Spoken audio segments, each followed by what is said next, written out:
셰익스피어가 아주 재미난 글을 썼어요. 이 사람 400년 전 사람이 쓴 것 같은데 보세요. 첫째, 학생으로 계속 남아있어라. 배움을 포기하는 순간 우리는 폭삭 늙기 시작한다.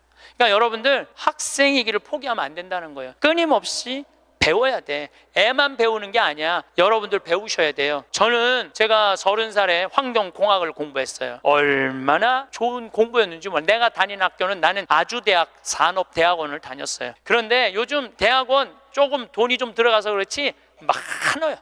가면은 뭐 내가 빵점도 받고 그랬지만은 그래도 석사학위도 받았어요. 공학 석사학위도 아주 재밌어요. 그리고 40이 돼갖고 글 쓰는 거 배웠어요. 글 쓰는 거 배워갖고 이 책도 지금 5권인가 책 냈잖아요. 얼마나 좋은지 몰라요. 요즘은 내가 유튜브를 통해서 정말 많이 배우고 있어요.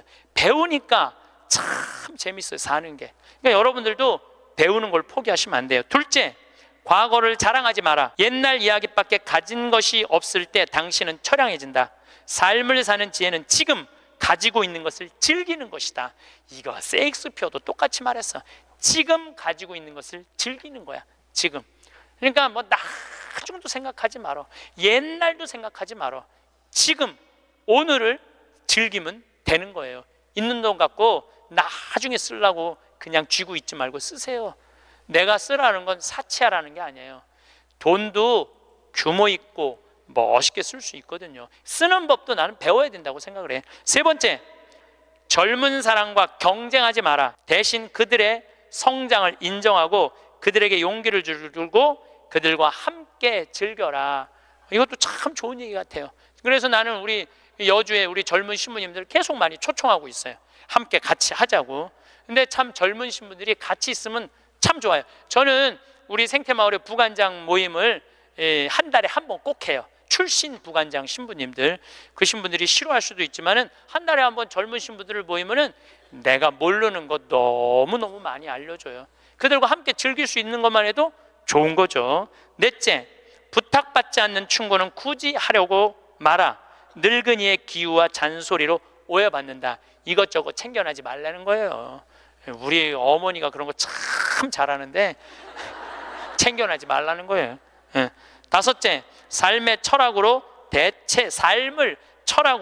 대체하지 말아라. 삶을 살으라는 얘기예요. 로미오가 한 말을 기억하라. 철학이 줄리엣을 만들 수 없다면 그런 철학은 지워버려라. 삶을, 현실을 살으라는 얘기예요. 괜히 개똥 철학하지 말고. 여섯째, 아름다움을 발견하고 즐겨라. 약간의 심미적 추구를 게을리하지 말아라. 그러니까 제가 이번 주 이선이 대전 공연이에요. 서울의 공연을 보니까 없더라고. 근데 우리 평창은 대전이나 서울이나 거리가 똑같아. 그래서 이제 대전으로 가는데 점점 나이를 먹으면 먹을수록 공연도 많이 가요. 저는 여기 이 삼성 여기 뭐 스퀘어인가 여기 공연 많이 와요. 예술의 전당도 많이 와요. 많이 와야 1년에 많이 온다고 그래요. 1년에 두세 번이야. 그 두세 번이라도 공연을 즐길 수 있으면 삶이 굉장히 풍요로워지더라고요. 또 일곱째, 늙어가는 것을 불평하지 마라. 가엾어 보인다. 몇 번 들어주다 당신을 피하기 시작할 것이다. 나 늙은 거 자랑하지 말라는 거예요. 그것도 맞는 얘기 같아요. 늙은 거 누가 뭐 알아주기는 해요. 아무도 안 알아주죠. 나이 먹은 거 자랑 아니야, 내가 보기에는. 그리고 나이를 먹으려면 곱게 먹어야 돼. 나이 값을 하고면서 늙어가야지. 나이 값도 못하고 나이만 디립다 먹으면 그게 뭐가 자랑이에요. 여덟 번째, 젊은 사람에게 세상을 다 넘겨주지 말아라. 이건 뭐냐면 재산 주지 말라는 거예요. 그들에게 다 주는 순간 천덕꾸러기가 될 것이다. 여러분들 아까 제가 말씀드렸죠? 자식하고 남편한테 다 주지 말고 얼마만 주라고? 반만 주세요. 항상 오늘부터 마음도 반만 주세요. 다 주지 말고. 두 딸에게 배신당한 리어 왕처럼 춥고 배고픈 노년을 보내며 두 딸에게 죽게 될 것이다. 이 리어 왕이라는 이 셰익스피어 이 작품을 읽어보면 굉장히 재밌어요. 딸들한테 자기 왕권을 다 넘겨줘요. 왕권 넘겨준 딸 때문에 이 사람 죽어요. 왕이 결국은. 그러니까 여러분들도 자식들한테 다 넘겨주지 마세요. 여러분들의 인생을 사세요. 아직 여러분들 한참 남아있거든요. 아홉 번째, 죽음에 대해 자주 말하지 마라. 죽음보다 확실한 것은 없다. 인류 역사상 어떤 예외도 없었다. 확실히 오는 것을 일부러 맞으러 갈 필요는 없다. 삶을 탐닉해라. 그때까지 삶을 먹고 마시고 즐겨라, 이 얘기예요. 먹고 마시고 즐겨라. 우리는 살기 위해 여기에 왔노라. 즐겁게 살라고 여기에 온 거란 얘기예요. 그러니까 이 30부터 60까지 여러분들은 나는 자식을 위해서 아무것도 안 한다, 이런 생각하지 말라는 거예요. 내 삶을 살아가라는 거예요. 그러면 60살서부터 120살은 행복하냐? 60살서부터 120살, 나는 자식한테 바라는 거 하나도 없어. 나는 보상 심리가 없어. 이거 다 거짓말이에요. 자식한테 왜 바라는 게 없어요? 얼마나 많이 바라는데요. 자식이 용돈 안 갖다 주고 전화 안 하고 찾아오지 않으면 섭섭하다고 얘기합니다. 여기 있는 분들 다 그렇게 얘기해요. 얘기 안 하는 분들 거의 없다고 보면 돼요. 그런데 여러분들 60살서부터 120살까지 어떻게 자식이 60년 동안 효도를 할 수가 있어요? 그게 가능하다고 그런 생각 드세요? 나는 60년 동안 효도 받아 먹을 거야. 60살서부터 120살까지. 이거는 있을 수 없는 얘기예요. 그리고 늙어서 자식이 효도하면 행복하고 자식이 효도하지 않으면 불행하고. 왜? 늙어서 행복을 자식한테 떠넘겨. 그냥 내가 행복하면 안 돼요? 왜 자식한테 그걸 힘든 걸 넘겨요? 그리고 여러분들 자식들 중에 여러분들 집에 태어나고 싶어서 태어난 놈은 한 놈도 없어요. 여러분들이 좋아서 난 거지. 그러니까 뭘로 끝내야 되냐면 키운 걸로 끝내야 돼. 그런데 보상 심리가 있어요. 내 자식이 의사야. 그러면 내 주머니에 돈이 1,000만 원 있어도 이 할머니 절대 너 돈으로 가서 안 사 먹어. 뭐라고 그러냐면, 왜 내가 내 돈 주고 사 먹어? 잘난 의사 있는데. 나는 의사 아들이 와서 사줄 때까지 나는 기다릴 거야. 기다려. 1년이고 2년이고 기다려. 의사 아들이 와서 사줄 때까지.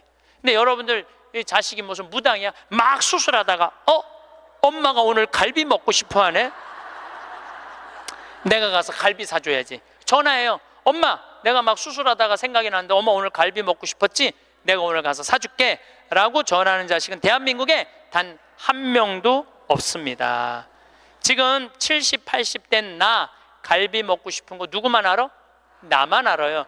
여러분들 이걸 아셔야 돼요. 여러분들은 자식 생각밖에 없지만 자식은 여러분들 생각 없어요. 그건 확실합니다. 왜냐면 이게 실험의 결과가 나왔어요. 어떤 실험을 했느냐면, 요즘은 사랑의 감정을 촬영할 수 있대요. 그래갖고 할머니들한테 젊은 자식들 사진을 보여주고 뇌파 촬영을 해보니까 막 그냥 뇌파가 난리도 아니라는 거예요. 자식 사랑의 감정, 잘된 자식은 좋아갖고 막 난리고 못된 자식은 그게 안타까워갖고 막 난리가 아니라는 거예요. 그러니까 여러분들은 지금 자식 보면은 뇌가 막 진동을 해, 사랑의 감정이. 그런데 자식한테 늙은 엄마 사진을 보여주고 뇌파 촬영을 해보니까 아무 반응이 안 일어나는데, 내가 이거 KBS에서 봐서, KBS에서 의사들이 실험하는 거를. 그러니까 여러분들은 자식 생각하는 거하고 자식이 여러분들 생각하는 거하고는 이건 차원이 달라요. 차원이 정말 생각 없어요. 저도 어머니 아버지 86, 84살이에요 그런데 내가 막 신부됐을 때, 어머니 60이었을 때 어머니가 그랬어. 늙으면 죽어야 된다고. 그때 이제 효도할 때가 됐는데 죽으면 안 되지. 그래갖고 어머니 아버지 모시고 파리, 로마, 이스라엘, 베이징, 우리나라 금강산, 백두산, 우리나라 좋다는 데 온천 다 모시고 다녔어요. 왜 모시고 다녔느냐 하면 죽는다니까. 빨리 보여줘야 될 거 아니야, 죽기 전에 5년 동안. 근데 요즘은 어머니가 늙으면 죽어야 돼 그 소리 하면 막 화가 나요.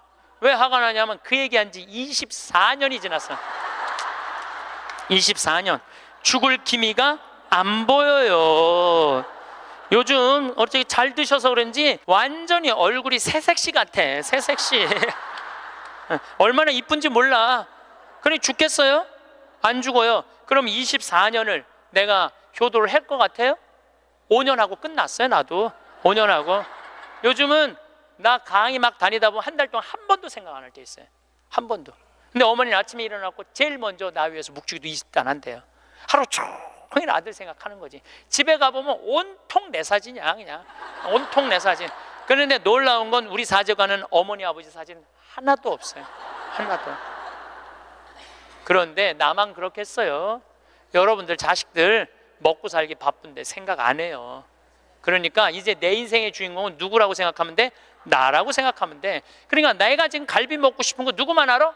나만 알아. 그럼 누가 사줘야 돼? 내가 사줘야 돼. 누구 돈으로? 내 돈으로. 무슨 돈으로? 집 잡혀서 사줘야 돼요. 집 잡혀서. 그런데 우리나라 노인이 지금 700만 명이에요. 65세 이상이. 그러면은 부부가 산다고 하면 350만 세대죠. 350만 세대 중에 집 잡혀서 주택연금으로 사는 세대는 3만 5천 세대에 지금. 그럼 100명 중에 1명만 연금으로 사는 거예요. 자, 나 65세 넘었다. 한번 손 들어봐. 65세 넘었다. 왜 손 안 들어? 여기 지금 다 내 눈에 보이는데 이렇게 많어. 자, 손 내리세요. 자, 이 중에 나 정말로 집 잡혀서 연금으로 생활하고 있다면 손 들어보세요. 지금 한 분, 두 분, 그러니까 제 말이 세 분, 네 분, 제 말이 맞아요. 지금 여기 한 1000여 분 있는데 거의 100명 중에 1명만 집을.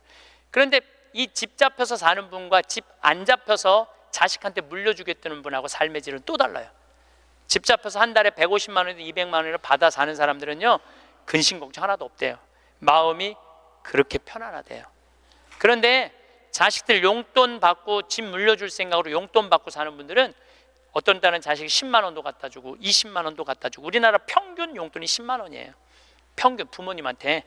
그럼 20만 원도 갖다 주고 30만 원도 갖다 줘. 근데 어떤 달은 100만 원도 갖다 줘. 100만 원도 갖다 주면 이 할머니가 그 돈을 못 써요. 왜 못 쓰는 줄 아세요? 다음 달에 얼마를 갖다 줄 줄 알고 이거 홀딱 닦았어. 그러니까 계속 불안하게 사는 거야. 계속. 그럼 늘 불만 속에서 사는 거야. 내 인생의 주인공은 난데 남한테 계속 기대고 사는 거예요. 그러시지 마세요. 내 강의를 듣고 정말로 당신 스스로 갈비를 사 먹으러 간 할머니들이 나한테 편지 많이 해요. 또 찾아도 많이 와요. 신부님 말대로 내 돈으로 사 먹어보니까 인생이 바뀌더래요. 어떻게 바뀌느냐면 더 이상 자식 기다리지 않게 되더래요. 그리고 더 이상 원망하지 않게 되더래요. 더 이상 섭섭한 거 없더래요.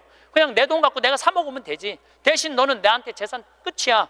이렇게 딱 정리가 되고 나니까 너무 편안하더래요. 그리고 남은 인생은 내가 책임질 수 있겠다라는 자신감이 생기더래요. 그래서 너무 감사하다고. 너무너무 감사하다고. 아니, 그 할머니 중에 내 강의에 딱 맞는 할머니 한 분 오셨어. 여기 여의도에 사는 분인데 개신교 다니는 분이야. 순복음교회 다닌대요. 빌딩이 3개가 있대. 우리 집에 왔는데 뭐 하여튼 에쿠스 뭐 900인가 뭐 리무진인가를 타고 왔는데 어마어마하게 좋은 차를 타고 왔어요. 에쿠스가 아니라 제너시스. 기사를 대갖고 왔어. 근데 그러는 거예요. 신부님, 내가 40에 혼자 돼갖고 아들 셋을 키웠다는 거. 신부님 말대로 의사, 교수, 사장이라는 거예요. 근데 2년 전까지는 내가 너희들 그렇게 키웠는데 왜 나 한번 안 찾아오느냐, 맨날 원망했대요. 근데 어느 날 갑자기 내가 그러더래요. 늙어서 갈비 먹고 싶으면 지 돈으로 사 먹으라고. 왜 자식을 기다리느냐고. 근데 자기 돈으로 사 먹어보니까 더 이상 안 기다려지더래요. 섭섭한 거 없더래요. 그리고 사는 게 너무너무 즐겁더래. 내 자식하고의 이런 관계를 끊고 내 삶을 살다가 보니까 걸리는 게 하나도 없대. 그러니까 여러분들도 그렇게 사셔야 돼요. 언제까지 자식하고 엉겨서 그걸 살 수 있다고 생각하세요? 그냥 내 인생의 주인공은 나야. 내가 알아서 살아야 돼. 이 세상에서 보통 안 먹고 안 마시고 안 놀고 고생한 사람이 70살에 당신 암이라고 그러면은 이분들이 공통적으로 하는 얘기가 있어요. 나는 억울해서 못 죽는다고. 공통적으로 하는 얘기가 그 얘기예요. 평생 고생만 하고 살았는데 나는 억울해서 못 죽는다고. 나는 호강해야 된다고. 이때부터 산삼을 캐와라, 좋은 의사를 대라, 다 소용없는 짓이에요. 그러니까 암 걸리기 전에, 당신 죽는다는 얘기하기 전에 이 삶을 만끽하고 삶의 기쁨 속에서 사실 필요가 있다는 겁니다. 그럼 우리나라 1살서부터 30살 행복하냐? 30살서부터 60살 행복하냐? 60살서부터 120살 행복하냐 이거예요. 제 얘기는 제가 왜 120살이라고 말씀드리느냐 하면 20년 전에 제가 강의할 때 앞으로 100세 시대 올 겁니다 라고 말씀드렸을 때 많은 할머니들이 이렇게 말했어요. 신부님, 끔찍한 소리 하지 마세요. 무슨 100살을 살아요? 그런데 요즘 텔레비전에 100세 안보장, 100세 연금보장 나와요, 안 나와요? 나오죠? 이런 거 나올 줄 꿈에도 몰랐을 거예요. 그럼 앞으로 20년 후에 텔레비전에서 100세 안보장, 100세 연금보장 나올까요? 20년 후에는 120세 안보장, 120세 연금보장 나오게 돼 있어요. 그렇다면 지금 60 되신 분들은 앞으로 몇 년을 더 살아야 되느냐면은 60년을 더 살아야 돼요. 60년을. 아까 첫 시간에 제가 이런 말씀 드렸어요. 남편하고 자식들을 위해서 전부 바치지 말라고. 얼마만 바치라고? 반만 바치라고. 반은 누구를 위해서 남겨놔야 돼? 나를 위해서 남겨놔야 돼요. 내가 행복해야지 남편도 행복하고 자식도 행복한 거예요. 내가 불행한데 어떻게 남편하고 자식이 행복할 수 있습니까? 우리 부모님이 80 넘어 돌아가셨다. 한번 손 들어보세요. 80 넘어 돌아가셨다. 우리 부모, 이렇게 많아요. 부모님이 90 넘어 돌아가셨다. 손 들어보세요. 손 내리시고, 우리 부모님이 아직 90이 넘었는데 아직도 살아계시다. 손 들어보세요. 자, 혹시 우리 부모님 아니라 이모, 고모라도 100살이 넘은 사람이 있다. 한번 손 들어보세요. 거긴 몇 살이에요? 104살. 그 뒤에 분은 101살? 네. 보통 제가 이렇게 강의할 때 2분 정도 100살 넘은 부모님 있다고 얘기를 해요. 2분 정도. 무슨 얘기냐면은 지금 한국에 100살 넘은 사람이 몇 명이냐면 2만 명이야. 2만 명. 100살 넘은 사람이, 아니 옆에 아무나 100살 넘은 사람이 있으니까 2만 명이 넘어요. 그럼 앞으로 20년 후에는 내가 보기엔 20만 명 훨씬 넘어요. 여기 그 대상자들 전부 앉아 있는 거예요. 대상자들 전부 앉아 있는 거예요. 그러면은 1살서부터 30살 행복하냐? 1살서부터 30살은 뭐 해야 되는 나이냐면은 엄마 아빠, 중요한 건 친구들하고 먹고 마시고 놀아야 되는 나이예요. 여러분들, 사람이 되려면 책상 안에서 공부를 해야지 사람이 되는 게 아니에요. 사람이 되려면은 친구들하고 어우러져서 뛰어놀아야지 사람이 돼요. 엄마 아빠랑 그 정을 느끼면서 뜨거운 어머니의 사랑, 아버지의 사랑을 느끼고 살아야지 사람이 되는 거예요. 책상 안에서 공부만 한다고 사람이 되는 게 아니에요. 근데 초등학교 1학년 애가 엄마 아빠 친구들이랑 좀 먹고 마시고 놀라 그랬더니 엄마 아빠가 이렇게 말합니다. 이놈의 새끼야, 네가 지금 먹고 마시고 놀 시간이 어디 있어? 공부해야지. 초등학교 1학년 애가. 제가 한동안 영어학원을 다녔어요. 잠비아 이제 가느냐고. 영어학원 이제 지하에다 주차를 해놓고 1층에 애들이 타요. 애들이 타면 초등학교 애들이 타는 거죠. 영어학원 온다고 타는데 요만한 애가 가방을 2개를 메요. 앞에 하나, 뒤에 하나. 내가 물어봐요. 너 몇 학년이냐? 초등학교 1학년요. 그래요. 이거 가방을 왜 2개냐? 이거 학교 가방, 이거 학원 가방. 딱 그래 애들이. 또 요즘 애들 중에 내가 너무 놀란 애들이 있어. 들어올 때 보면은 가방 안 메고 와요. 여행용 캐리어를 끌고 들어와. 여행용 캐리어를. 네, 캐리어를 끌고 다니는 애도 있어요. 보면은. 그러니까 초등학교 애가 학원을 13개까지 다니는 애를 봤어요. 얘는 엄마 아빠 친구들이랑 먹고 마시고 놀 시간이 없는 애예요. 중학교 올라가면은 자율학습 해야지, 보충학습 해야지, 학원 다녀야지. 엄마 아빠랑 먹고 마시고 놀 시간이 어디 있어? 얘는, 인간은요 언제 행복하냐면은 먹고 마시고 놀 때 행복한 거예요. 이거는 내가 요즘 인문학 교수들 얘기를 들어보면 결론은 그거야. 근데 너는 나중에 행복해. 넌 지금 나중에 행복하려면 지금 먹고 마시고 놀지 말어. 그래갖고 먹고 마시고 놀지 못하게 해요. 그럼 너 서울대학 가서 먹고 마시고 놀아. 그럼 우리나라 서울대학 가는 애들은, 공부하는 애들의 0.5%만 서울대학을 가요. 99%는 서울대학 못 가요. 99%는 가지도 못할 서울대학 때문에 20년 인생을 다 날려버리는 거예요. 얘네들은 먹고 마시고 놀지 못하는 거예요. 그래서 얘네들 안에 뭐가 없느냐면 기쁨이 없어요. 얘네들 안에 뭐가 없느냐면 행복이 없어요. 친구가 있어야지 사람은 행복한 거예요. 친구가 없는 사람은 판단력이 떨어지게 돼 있어요. 친구가 없는 사람은 정보가 취약할 수밖에 없어요. 그 부모로부터 받은 후광 외에는 아무것도 없었던 거예요. 그러니까 제일 중요한 거는 먹고 마시고 노는 거예요. 그럼 얘가 30년 동안 30살 이후부터 너 행복해야 돼. 그 30살부터 얘가 삼성에 취직해갖고 행복할 수 있다고 생각하세요? 우리말에 이런 말이 있어요. 먹어본 놈이 먹고 놀아본 놈이 논다고. 먹고 마시고 노는 것도 아무나 먹고 마시고 노는 게 아니에요. 먹고 마시고 놀 줄 모르면은 얘는 나중에도 행복할 수가 없어요. 나는 직원들한테도 나중에 잘 안 해줘요. 언제 잘해줘? 지금 잘해줘. 지금 잘해주려면 지금 잘해줘. 예.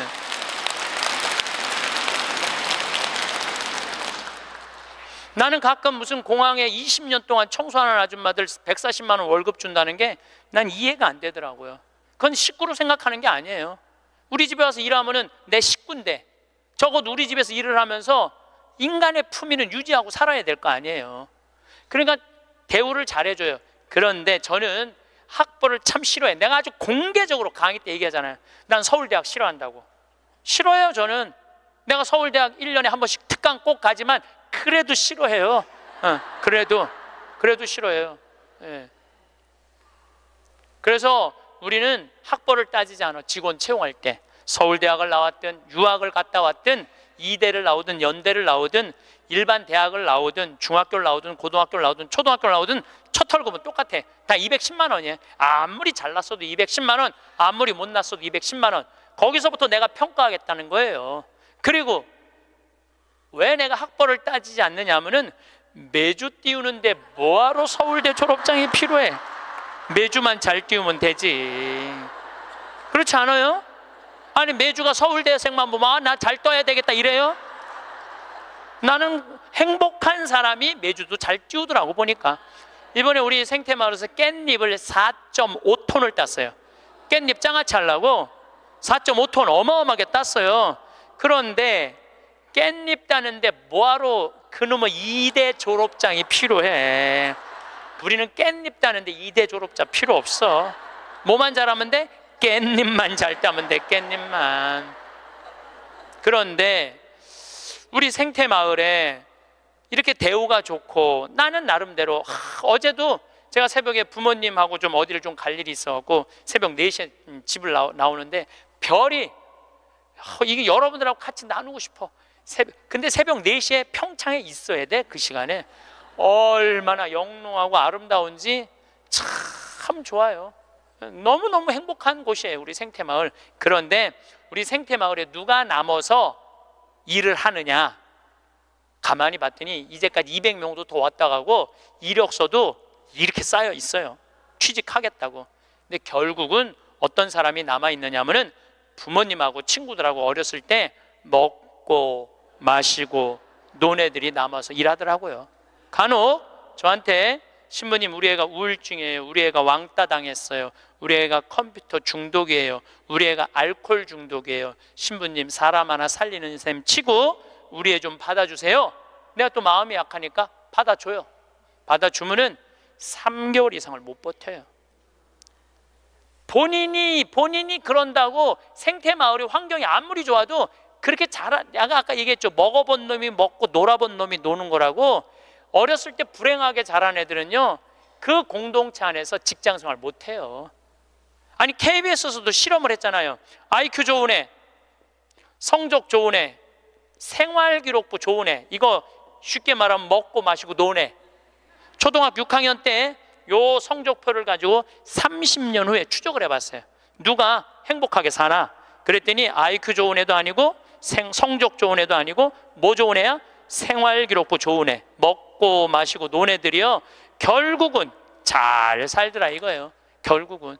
그러니까 여러분들 자식들한테 너 공부 잘해야지 행복하다는 얘기는 틀린 얘기예요. 이 얘기가 핀란드에서는 이미 결론이 난 거예요. 핀란드는 초등학교 입학 조건이 뭔지 아세요? 잘 노는 애. 잘 노는 애가 입학 조건이에요. 입학 이제 학생들 뽑으려고 전부 다 애들이 와 있잖아요. 근데 놀이시설을 딱 놀게 해요. 근데 한 애가 안 놀아. 그럼 부모 불러갖고 뭐라고 그러는지 알아요? 얘 유치원에 다시 보내라고. 왜 우리 애가 유치원에 가? 얘는 지금 노는 법을 모른다고. 놀아야지 사람이 되는 거예요. 놀아야지. 근데 우리는 먹고 먹고 마시고 노는 일을 아주 우습게 보는 거예요. 우리나라가 독일보다 4개월을 일을 더 해요. 4개월을 일을 더 하고 미국보다 3개월을 더 일을 해요. 1년에. 그런데 우리가 독일보다 잘 살아요? 미국보다 잘 살아요? 그렇게 뼈 빠지게 일을 하는데도 일한다고 돈 버는 게 아니에요. 제가 아주 재미난 일이 있었어요. 신나는 일이죠. 잠비아에 이제 우리 치과 의사들이 이번에도 1,400명 환자를 봤어요. 안과 의사 2분, 치과 의사 9분이 환자를 1,400명을 봤어요. 일주일에. 어마어마하게 환자를 봤죠. 근데 이제 그 의사 4년째 나 따라다니는 의사가 나 가기 전에는 맨날 신부님 나 비행기에서 떨어져서 죽었으면 좋겠어요. 차가 와서 쳐서 죽었으면 좋겠어. 그랬던 의사예요. 근데 잠비아 봉사활동 가면서부터 사는 게 즐거운 거야. 내 걸 나누니까 자기 존재의 의미가 있는 거예요.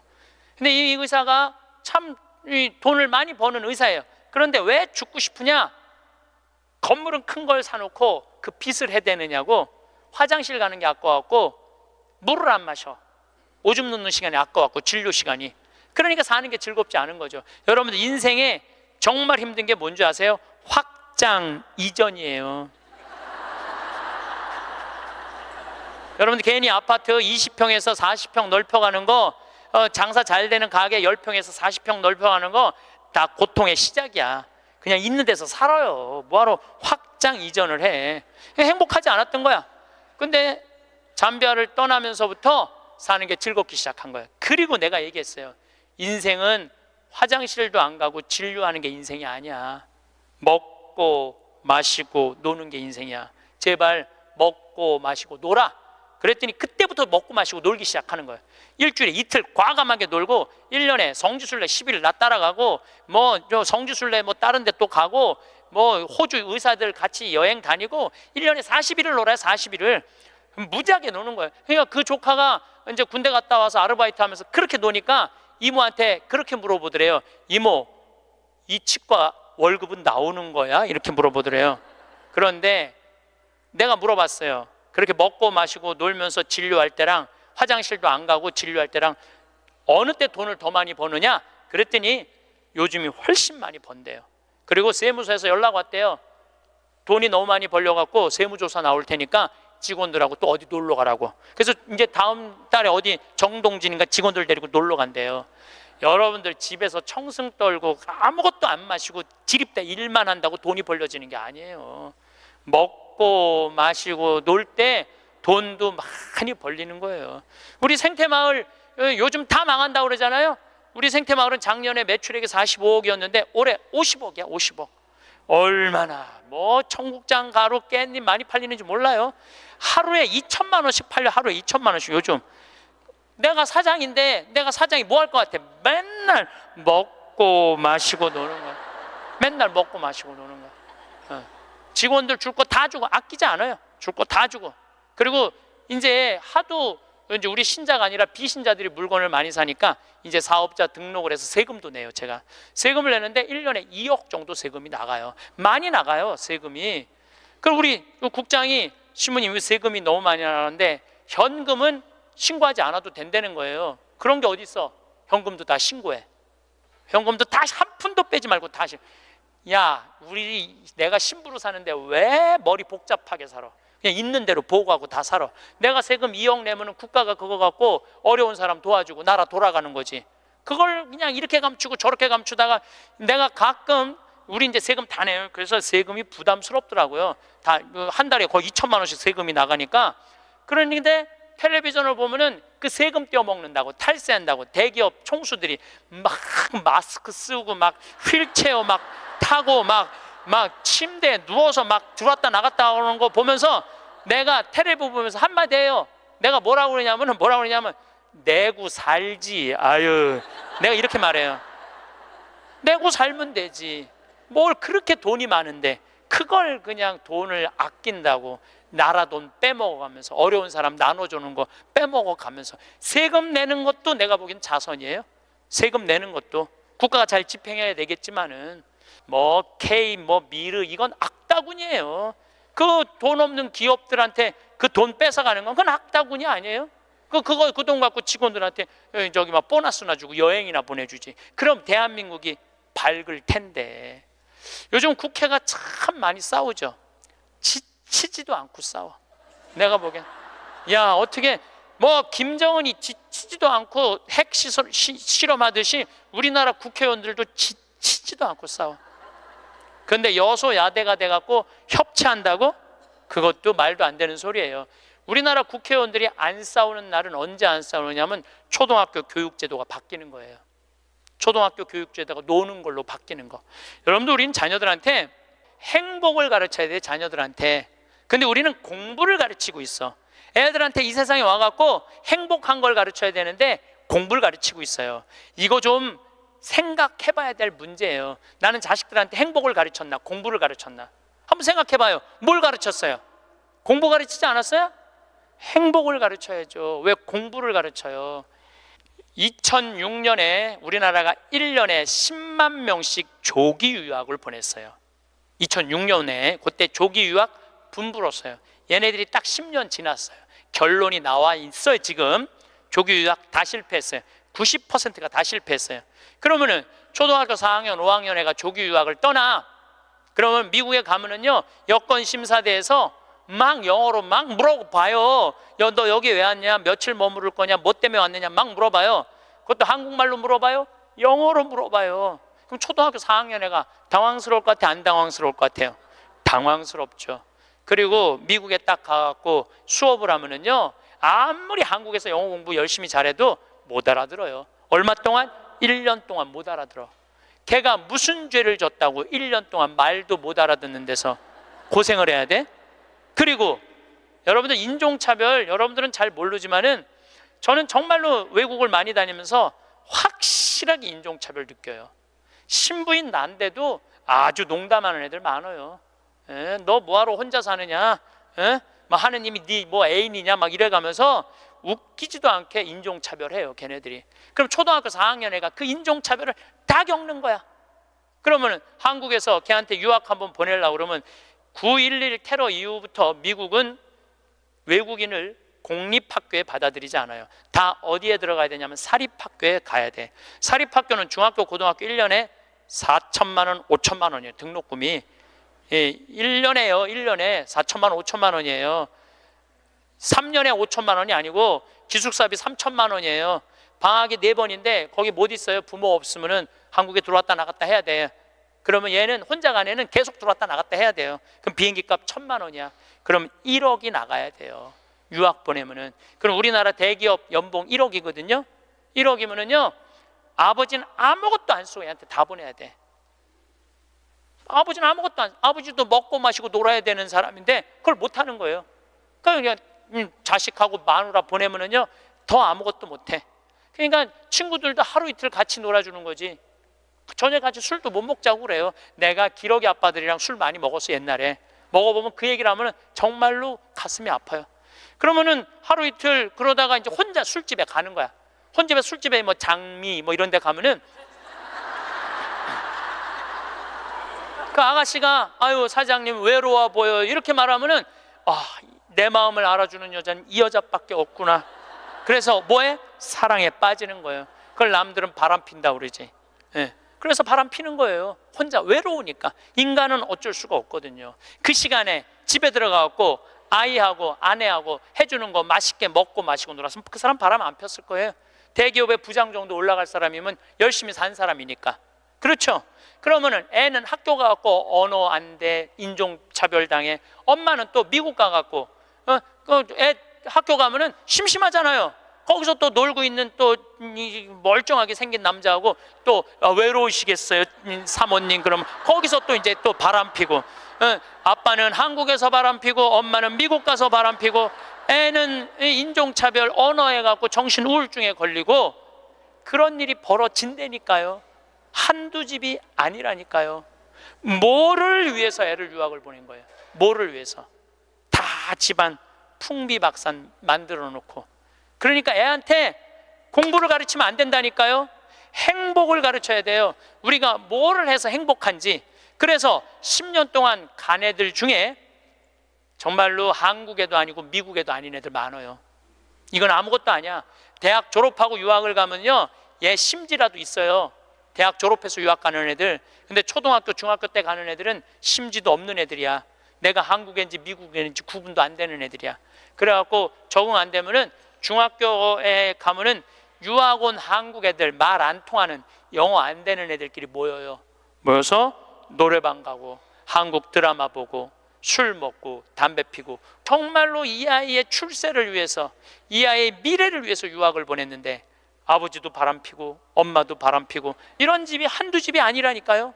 너무너무 많은 거예요. 이런 집이 성공하는 비율은 10%밖에 안 된대요. 10%밖에. 그러니까 90%는 다 망가지는 거야. 그래갖고 이제 한국에 돌아오면은 집안이 완전히 망가진 거야. 애는 집에서 나가지도 않고, 왜냐하면 유학이라는 건 갔다 왔는데 대학을 졸업한 것도 아니고 한국에서 취직되는 것도 아니고, 그러니까 아무것도 못하는 거야. 그래서 나한테 와서 신부님, 얘 좀 고쳐달라는 거야. 자기가 10년 동안 망가뜨려 놓고 나한테 1시간 만에 고쳐달라는 거야. 아, 내 안수하면 손에서 아무것도 안 나오는데 뭘로 고쳐 내가. 그런데 이제는 1년에 10만 명씩 가던 게 이제는 3만 명밖에 안 가요. 왜? 실패한 게 결론이 났으니까. 나는 그러지 말자는 거예요. 그 1년에 1억씩 유학비 보낼 돈이 있으면 그 돈 갖고 한국에서 엄마 아빠 자식이랑 행복하게 먹고 마시고 놀으라는 거예요. 그럼 이 집은 깨지지도 않고 애는 아주 건강하게 자랄 거예요. 우리가 아주 중요한 거를 놓치고 있는 거예요. 별거 없어. 인생이 뭐 그렇게 복잡해? 그리고 여러분들 출세, 그것도 해봐야. 난 텔레비전 보면서 출세하는 거 한맛도 안 부러워요. 뭐 민정수석 무슨 수석들, 지금 그게 사람 사는 거예요? 저런 모습이? 차라리 그 자리에 안 가면은 거짓말도 안 할 거 아니에요. 그 자리에 가면 어쩔 수 없이 거짓말하고. 어떻게 보면 여러분들이 훨씬 행복한 분들이에요. 여러분들은 거짓말 일이 뭐가 있어? 누가 돈을 갖다 줘야지 안 받았다고 그러지. 누가 돈을 갖다 줘야지 안 받았다고 그러지. 참. 자, 그렇다면은 30살에서부터 60살은 행복하냐? 대한민국에. 자, 이 30살에서부터 60살은 저는 인생의 황금기라고 생각해요. 여러분들, 여행은 가슴이 떨릴 때 가야지 다리가 떨릴 때 가면 안 된다니까요. 근데 이때 가야 될 때야. 가야 될 때야. 그런데 자식 공부시킨다고, 자식 출세시킨다고 나는 안 먹고 안 마시고 안 놀아. 30년 동안 그랬어. 그럼 이 사람은 30년 동안 껍데기 인생을 산 거예요. 자기 인생 산 거 아니에요. 자식만을 위해서 살았다고. 나는 자식 하나 잘 되면은 엄마의 기쁨이라고 그러는데, 그것도 옛날에 45, 46까지 살 때 얘기예요. 이제 여러분들 120살 살면은요, 자식이 90이 돼버려요. 그 자식 출세하는 거 여러분들 행복하고는 아무 상관이 없어요.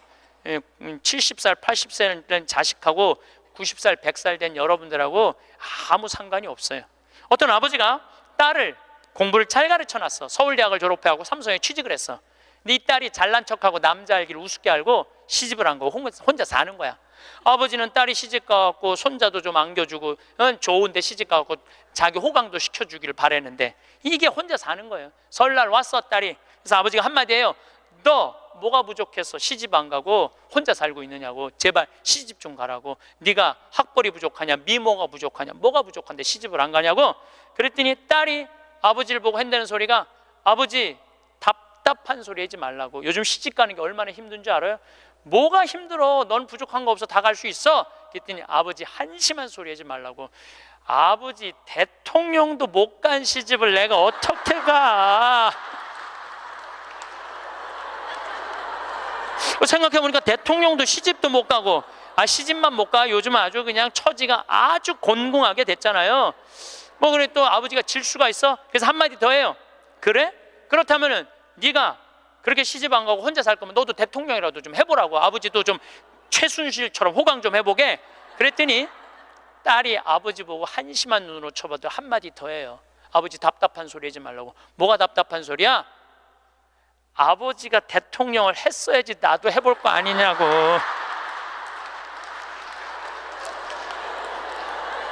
여러분들, 자식을 대통령 만들고 싶으면요, 여러분들이 먼저 대통령이 돼야 돼요. 자식을 출세시키고 싶으면 여러분들이 먼저 출세해야 돼요. 자식을 철들게 키우고 싶으면 누가 먼저 철이 들어야 돼? 여러분들이 먼저 철이 들어야 돼. 그런데 여러분들이 30살서부터 60살까지 자식 출세만 바란다고 빈 껍데기로 30년을 살았어. 근데 여러분들이 철이 들 것 같아요? 지금 대한민국에 30살서부터 60살 철든 사람이 얼마나 있을 것 같아요? 그래서 유학 보내고 자기는 한국에서 바람피고 아내는 미국 가서 바람피고 애는 정신병이 들어요? 철이 안 들은 거예요. 삶의 의미가 뭔지 모르고 살고 있는 거예요. 진정한 삶의 기쁨이, 진정한 삶의 행복이 뭔지 모르고 사는 거예요. 정말로 자식을 행복하게 키우고 싶어? 여러분들이 행복해야 돼요. 마지막, 돌아갈 곳이 어딘지 분명히 알고 있는 사람. 돌아갈 곳이 어딘지 알아 그 길을 닦으며 사는 사람. 먼 여정에도 가지고 갈 것이라고는 남에게 베푼 것뿐인 사람. 가지고 갈 것이 하나도 없이 살아온 흔적조차 남기지 않는 사람. 살아서는 조롱과 부끄러움에 비틀거리지 않는 날이 하루도 없었나니. 영광이 성부와 성자와 성령께, 성부와 성자와 성령의 이름으로 아멘. 감사합니다. 우리는 살아가면서 수많은 역할을 맡습니다. 부모로서 자식을 키우고, 배우자로서 가정을 돌보며 사회의 한 구성원으로서 맡은 바 책임을 다해왔습니다. 그런데 문득 거울을 들여다보면 이런 생각이 듭니다. 나는 과연 누구인가? 이 모든 역할들 속에서 진짜 나는 어디에 있는 걸까? 이러한 물음이 떠오르는 것은 지극히 자연스러운 일입니다. 지금까지 다른 사람들을 위해 최선을 다해 살아온 여러분이기에 더욱 그럴 것입니다. 하지만 이제는 조금 다른 관점에서 삶을 바라볼 때가 되었습니다. 바로 여러분 각자가 자신의 인생이라는 무대에서 당당한 주인공이라는 사실을 인정하는 것입니다. 다른 누군가의 조연이 아닌 여러분 자신이 만들어가는 이야기의 중심에 서야 합니다. 가족을 향한 사랑과 나를 향한 사랑 사이에서 가족을 사랑하는 마음은 너무나 소중합니다. 자식들이 잘 되기를 바라고 그들의 행복을 위해 무엇이든 해주고 싶은 부모의 마음은 세상에서 가장 아름다운 감정 중 하나입니다. 하지만 때로는 이런 사랑이 자신을 완전히 지워버리는 방식으로 표현될 때가 있습니다. 모든 것을 자식들에게 물려주고 자신은 뒷전으로 밀려나는 삶을 사는 분들이 있습니다. 자식들이 좋은 집에서 살기를 바라며 자신은 작은 방 한 칸에서 만족하려 하고 자식들은 좋은 음식을 먹이려 하면서 자신은 늘 검소한 식사로 채웁니다. 이런 희생정신은 분명 존경받을 만한 일입니다. 그런데 잠시 생각해보면 이런 방식의 사랑이 정말 가족들에게도 좋은 일일까요? 부모가 행복하지 않은데 자식이 진정으로 행복할 수 있을까요? 나무가 건강해야 열매도 건강한 것처럼 여러분이 행복해야 가족들도 그 행복한 에너지를 받을 수 있습니다. 진정한 사랑은 자신을 완전히 희생하는 것이 아니라 자신도 소중히 여기면서 상대방도 사랑하는 것입니다. 여러분이 건강하고 행복해야 가족들에게도 더 좋은 영향을 줄 수 있습니다. 억지로 참고 견디며 자신을 희생하는 모습보다는 당당하고 행복한 모습을 보여주는 것이 가족들에게도 더 큰 선물이 될 수 있습니다. 자식들을 사랑하되 그들의 인생과 여러분의 인생을 동일시하지 마세요. 자식들이 성공하면 덩달아 기뻐하고 자식들이 실패하면 함께 절망하는 것은 건강한 관계가 아닙니다. 자식들은 자식들대로 자신의 인생을 살아가야 하고 여러분은 여러분대로 자신의 삶을 충실히 살아가야 합니다. 많은 분들이 행복을 마치 산 꼭대기에 꽂힌 깃발처럼 생각합니다. 힘든 등반을 끝까지 맞춰야만 손에 넣을 수 있는 그런 것으로 여기는 것입니다. 그래서 지금은 힘들어도 참고 견디면 언젠가는 행복해질 거야 라고 생각하며 현재의 즐거움을 모두 미래로 미뤄둡니다. 하지만 행복은 그런 것이 아닙니다. 행복은 목표가 아니라 과정이고 결과가 아니라 방법입니다. 마치 자전거 타기나 수영과 같은 기술에 가깝습니다. 한 번 배우면 언제든지 사용할 수 있는 능력 말입니다. 맛있는 음식을 먹을 때 느끼는 만족감, 좋은 사람들과 함께 웃으며 대화할 때의 즐거움, 아름다운 꽃을 보며 느끼는 감동, 이런 소소한 순간들 속에 행복이 숨어 있습니다. 이것들은 모두 지금 여기에서 누릴 수 있는 것들입니다. 미래를 기다릴 필요가 없습니다. 어린아이들을 보세요. 그들은 놀이의 천재입니다. 별것 아닌 것에도 금세 재미를 찾고 웃음을 터뜨립니다. 이것이 바로 행복을 누리는 기술입니다. 우리도 이런 기술을 다시 배워야 합니다. 거창한 무언가를 이루어야만 행복한 것이 아니라 일상의 작은 순간들에서 기쁨을 찾는 방법을 익혀야 합니다. 오늘 창밖으로 보이는 하늘이 유독 파랗다면 그것만으로도 충분히 기분 좋은 하루의 시작이 될 수 있습니다. 좋아하는 음악을 들으며 느끼는 설렘, 따뜻한 차 한 잔을 마시며 느끼는 여유, 이런 것들이 모두 행복입니다. 행복을 미래로 미루지 마세요. 지금 이 순간에도 여러분 주변에는 수많은 행복의 씨앗들이 흩어져 있습니다. 다만 그것들을 알아보는 눈과 마음을 갖추어야 할 뿐입니다. 이것이 바로 행복이라는 기술을 배우는 첫걸음입니다. 자유란 무엇일까요? 많은 사람들이 자유를 구속으로부터의 해방 정도로 생각합니다. 하지만 진정한 자유는 그보다 훨씬 깊은 의미를 가집니다. 진정한 자유는 스스로의 삶을 온전히 책임질 때 비로소 얻을 수 있는 것입니다. 다른 사람에게 의존하는 삶은 편해 보일 수 있습니다. 누군가가 모든 것을 결정해주고 모든 것을 해결해준다면 편하긴 하겠죠. 하지만 그 순간 여러분의 기분과 행복도 그 사람의 손에 맡겨지게 됩니다. 그 사람이 기분이 좋으면 여러분도 좋고 그 사람이 기분이 나쁘면 여러분도 덩달아 불안해집니다. 반대로 스스로 모든 것을 책임지는 삶을 선택한다면 어떨까요? 물론 책임이 따르는 만큼 부담도 있을 것입니다. 하지만 그와 동시에 얻게 되는 것이 있습니다. 바로 진정한 마음의 평화와 자유입니다. 여러분이 직접 번 돈으로 여러분이 먹고 싶은 음식을 사 먹는다면 그것은 당당한 일입니다. 누구에게 미안해할 이유도 없고 눈치를 볼 필요도 없습니다. 여러분이 직접 선택한 집에서 여러분이 좋아하는 방식으로 생활한다면 그 또한 자유로운 일입니다. 이런 삶을 살 때 우리는 비로소 누구를 원망하거나 탓할 필요가 없어집니다. 모든 선택이 내 선택이고 모든 결과가 내 책임이기 때문입니다. 이것이야말로 진정한 정신적 자유입니다. 물론 완전히 독립적인 삶을 살기란 쉽지 않습니다. 우리는 모두 관계 속에서 살아가는 존재이고 서로 도움을 주고받으며 살아갑니다. 하지만 중요한 것은 마음가짐입니다. 다른 사람의 도움을 받더라도 그것을 당연하게 여기지 않고 감사한 마음으로 받아들이는 것, 그리고 언제든 스스로 설 수 있는 준비를 하고 있는 것이 중요합니다. 자신의 감정을 다른 사람의 행동에 의존시키지 마세요. 누군가가 친절하게 대해줘야만 기분이 좋고 누군가가 무시하면 기분이 나빠지는 삶은 자유롭지 못한 삶입니다.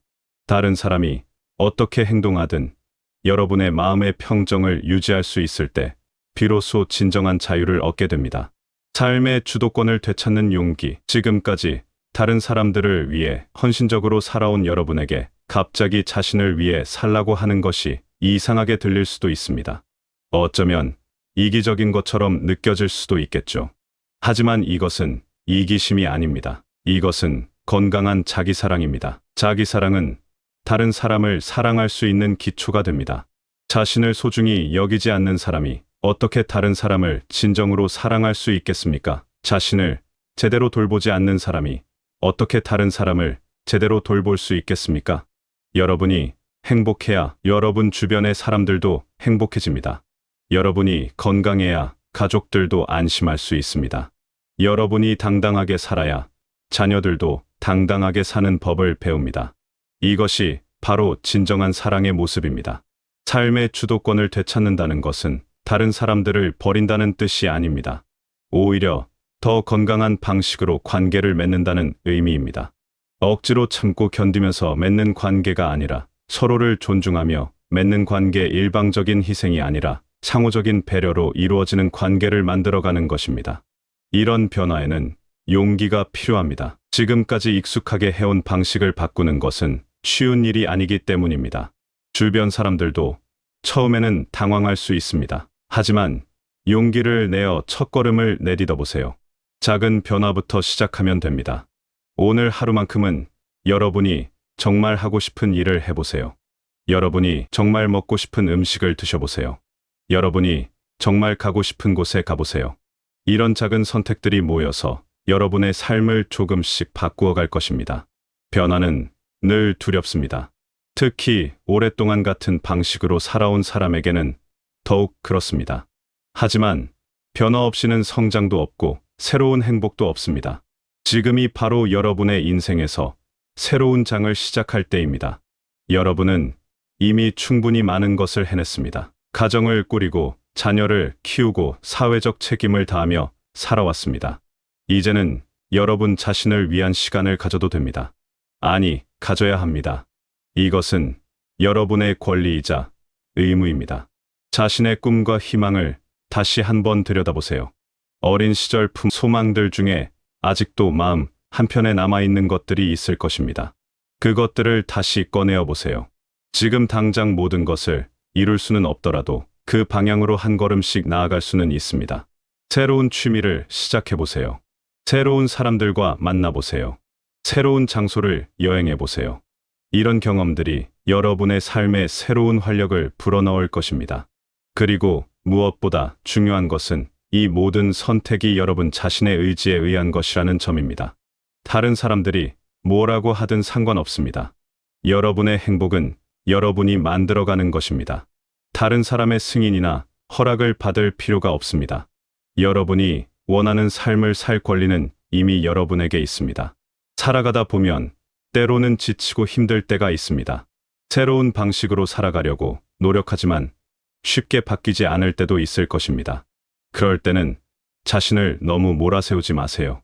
변화는 하루아침에 이루어지는 것이 아닙니다. 여러분은 이미 충분히 가치 있는 사람입니다. 지금까지 살아온 모든 순간들이 의미 있었고 앞으로 살아갈 모든 날들도 소중할 것입니다. 완벽하지 않아도 괜찮습니다. 때로는 실수를 해도 괜찮습니다. 그것이 바로 인간다운 삶의 모습입니다. 중요한 것은 포기하지 않는 것입니다.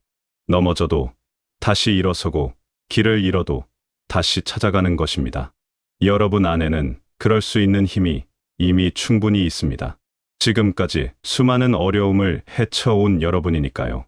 여러분의 남은 인생이 여러분 자신을 위한 시간이 되기를 바랍니다.